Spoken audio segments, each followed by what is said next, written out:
My next guest is a former assistant deputy undersecretary of the Air Force for International Affairs and is now running for U.S. Senate in Maryland.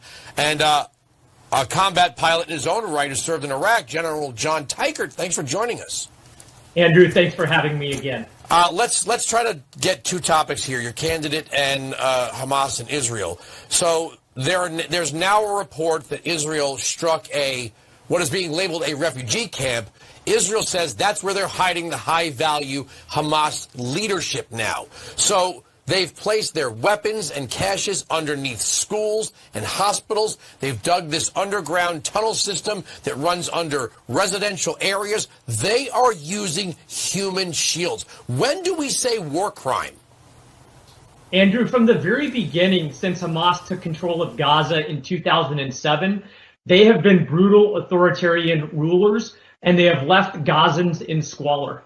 And it's no surprise now, after October 7th, that they undertake this barbaric attack against Israel, and then they run back behind these human shields. And it is not the Israelis' fault, but it is Hamas's fault that the Palestinians are currently at risk. And frankly, Israelis care far more for the Palestinians than Hamas ever did.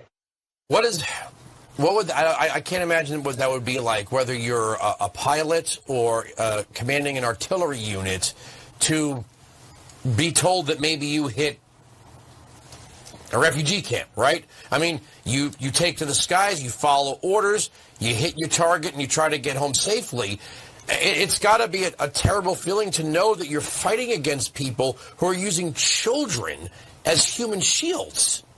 Andrew, first of all, let's not automatically assume, like we did with the hospital, by taking Hamas's word for it, that that's actually what played out. But you're right. As a pilot or as a tank commander or whatever it may be, you are trying to accomplish your mission, but you also are a human being, unlike the monsters in Hamas. And you do care for the Palestinians. And it is gut-wrenching for those IDF members that have to hit targets that are Hamas leadership targets and weapon caches that are being shielded by human beings, Palestinians, that Hamas doesn't care anything about. All right, so let's talk about the Senate campaign.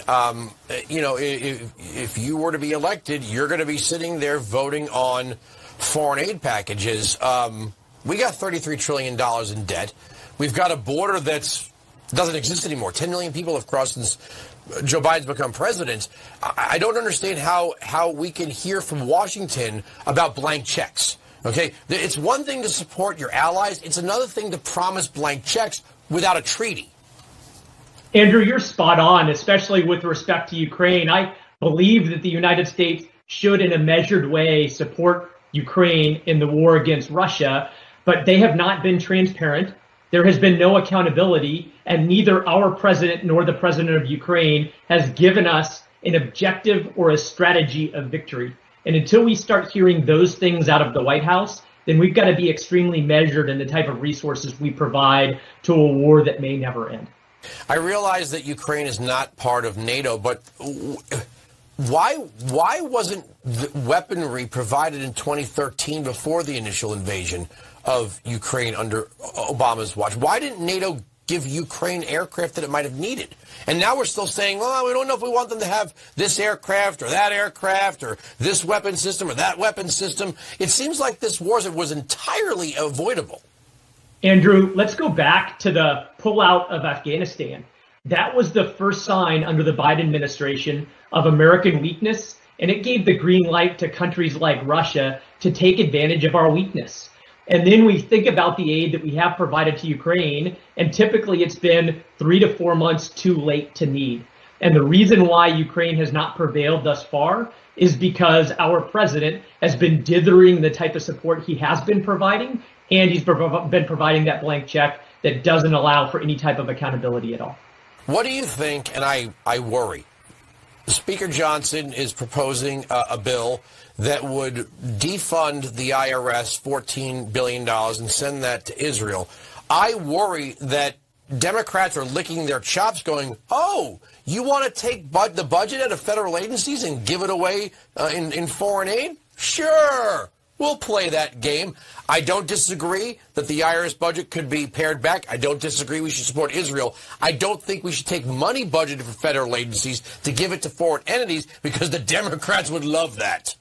Well, Andrew, going back to the crisis on our southern border, it's this multifaceted crisis that includes national security concerns, public safety concerns, public health concerns, and humanitarian concerns. And going back to President Biden's $106 billion, a very small portion of that is going to the Indo-Pacific to actually stop or deter China, our biggest threat.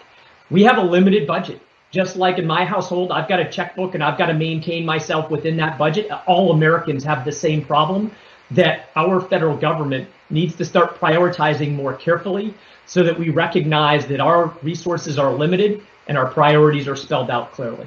Do you think Congress needs to forcefully reclaim its power to make war? I mean, for far too long, we've watched the War Powers Act be the way that we have mission creep. I mean, you've got Russia, Ukraine, Hamas, Hezbollah, and Iran, Israel. And then what if China goes, you know, we feel like making a move too? Does Joe Biden just act unilaterally? Andrew, you are spot on that our constitutional responsibilities give a lot more authority and power to Congress than currently Congress is requiring of it.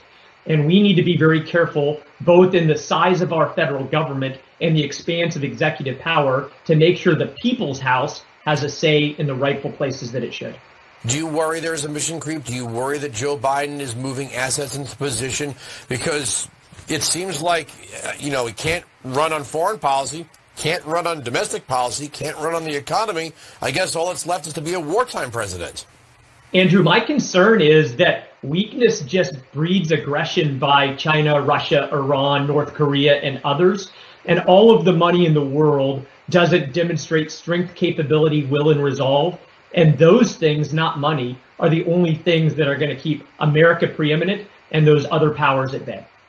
All right. Well, I do have to get you on here just to talk about your campaign. I think I said that last time, but I am out of time. But, when I've got your brain for this stuff with, air superiority or tactics and weapons, I want to pick a brain. Thank you so much for joining us. Thank you, Andrew. Appreciate it.